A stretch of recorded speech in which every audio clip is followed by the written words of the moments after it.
एक पौराणिक कथा है। गोपालगंज में एक राजा थे जिनका नाम था मनन सिंह।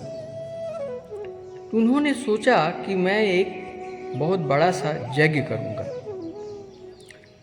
तो एक व्यक्ति को उन्होंने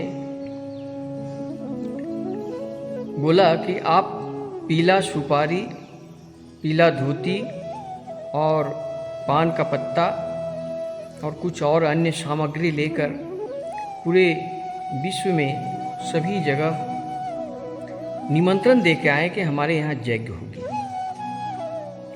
तो वो निमंत्रण ले करके वो निकल पड़ा।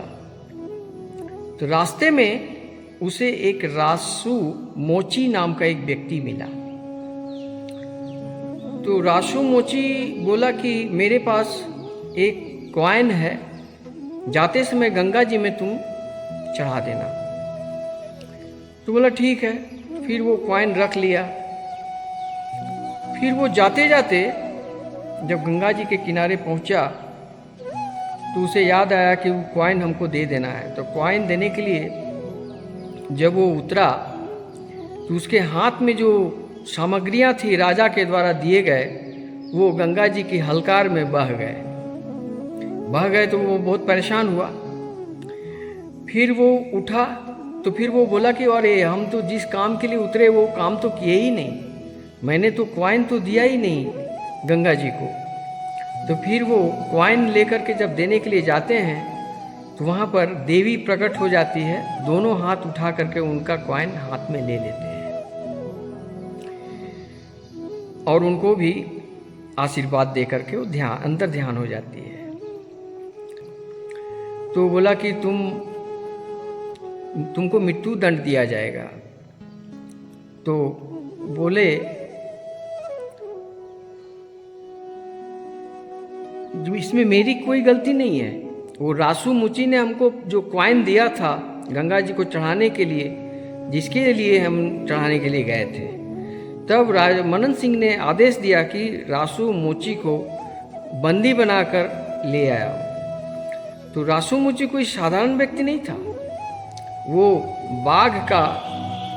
बाघों का रथ में वो चलाता था। उसके सवारी करने के लिए बाघ का रथ था उनके पास। फिर वो दरबार में प्रकट हुए, मेरी क्या गलती है। राजा से बोले तुम्हारी गलती इतना ही है कि तुम्हारा भक्ति इतनी तेज कैसे हो गई कि तुम्हारा पैसा देवी स्वयं ग्रहण की और मेरा जो भी पान सुपारी पीले धोती वगैरह जो निमंत्रण के थे वो बह गए। ये कैसे हुआ? बोले देवी कृपा है, तो मैं देखना चाहता हूँ, तुम अपने देवी को बुलाओ। और तलवार निकालकर उसके गर्दन में लगा दिए। तो रासू मुची बोला कि देखिए प्रभु, देखिए राजा जी, आप ये काम मत करें, आप देवी को नहीं जानते हैं, आपका समूल नष्ट कर देंगे वो। नहीं, बुलाओ। तो फिर वो कामरूप कामेक्षा से देवी चलती है, जो कलकत्ते में जो काली जी हैं वहाँ स्थापित होती है। फिर वहाँ से वो पटना आती है और पटना में आकर पटन देवी के नाम से जानी जाती है। वो देवी प्रकट हो जाती है उस राजा के सामने, और जैसे देवी आती है उसका राज का समूल नष्ट हो जाता है और उसके खानदान में दीप जलाने वाले भी नहीं होते हैं। वहाँ गोपालगंज में वो देवी का स्थान आज भी है, आप जाके दर्शन कर सकते हैं। और वो जो रासू मोची था उसकी आत्मा को माथा फट गया और उसकी आत्मा माथे के द्वार से निकालकर भक्ति वो माता अपने साथ लेकर चली गई। ये पौराणिक कथा है। तो कहने का मतलब ये है कि भक्ति में इतनी शक्ति है। जो हम लोग भक्ति करते हैं ना, ये वास्तव में भक्ति नहीं है। और भक्ति के लिए, भक्ति मार्ग में आने के लिए जो गीता का ज्ञान और रामचरितमानस का ज्ञान को समझना इतनी आसान नहीं है। इस भौतिकवादी दुनिया में इंद्रिय तृप्ति के लिए लोग लगे हुए हैं और रामचरितमानस जैसा पवित्र ग्रंथ जिससे भक्ति का संदेश देता है, और भागवत कथा का मूल संदेश मुक्ति है। भागवत कथा से मुक्ति और रामचरितमानस से भक्ति की सृजन होती है। तो भक्ति इसी प्रकार एक मोची का और है कि मन चंगा तो कठौती में गंगा, और कठौती में वो उसको कंगन मिला था। ये भी एक पौराणिक कथा है। मैं अगले एपिसोड में ये कथा अवश्य सुनाऊंगा। यानी भक्ति मार्ग ये साधारण मार्ग नहीं है। इसके लिए बड़े भाग से नर्तन पावा, बड़े भाग से मानव जीवन में आए हो, समय का सदुपयोग कर लो। मेरे सनातनी भाइयों, मेरे आपसे यही प्रार्थना है, यही विनम्र श्रद्धा के साथ कहना चाहता हूँ कि समय का पंछी को ताश के पन्नों में ताश खेल करके और गेम खेल करके, रील देख करके और इंद्रिय तृप्ति में, धन बटोरने में समय को बर्बाद न करें और भक्ति मार्ग में आए, गीता का अध्ययन करें। इसके लिए 3 मार्ग है: श्रवण, चिंतन और मनन। आंख बंद करके एकाग्र चित्त से उसको चिंतन मनन करें, ध्यान करें और परम ब्रह्म परमेश्वर को, परम तत्व को जानें। और परम तत्व क्या है? परम तत्व ये ही है कि सत्य और असत्य की पहचान हो, पाप और पुण्य का पहचान हो, धर्म और अधर्म की लड़ाई में जीत धर्म की हो।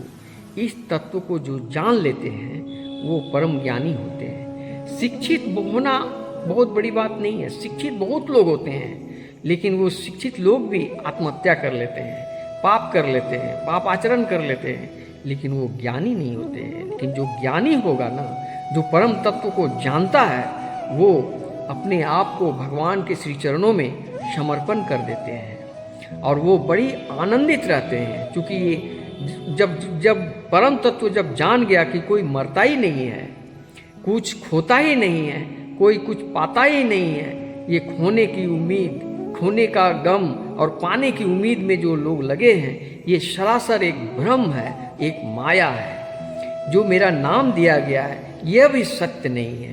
मैं कौन हूँ, कहाँ से आया हूँ, कहाँ जाऊँगा, ये कोई नहीं जानता। ये भौतिकवादी दुनिया में जो हम भटके हुए ज़िंदगी जी रहे हैं, ये बड़े भाग से 84 लाख योनियों के बाद हम मानव जन्म में आए हैं। इसका सदुपयोग करें, इसका दुरुपयोग न करें और भक्ति को समझें। आप इस तरह से हरि अनंत और हरि कथा अनंता, इतनी शक्ति है भक्ति में कि भगवान स्वयं आ जाते हैं। जिस प्रकार भक्ति में शेवरी ने जूठा बैर श्री राम को खिला दिए थे और वो प्रेम से खाए थे।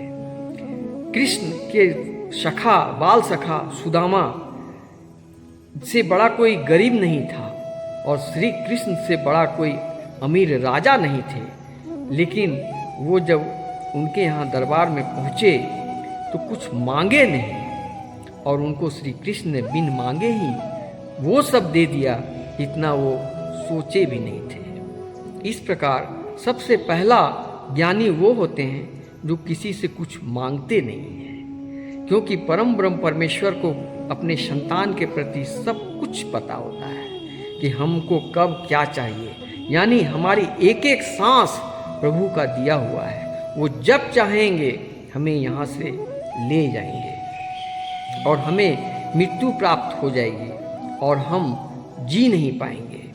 ये पंच तत्व का अधम शरीर, ये पंच तत्व का बना मटेरियल वर्ल्ड, संसार सब नाशवान है। इस भटकी हुई जिंदगी को हम भ्रम कहते हैं और परम ज्ञान को कहते हैं भक्ति का मार्ग। तो परम भक्ति के मार्ग में आने के लिए ध्यान एकाग्रचित करना होगा।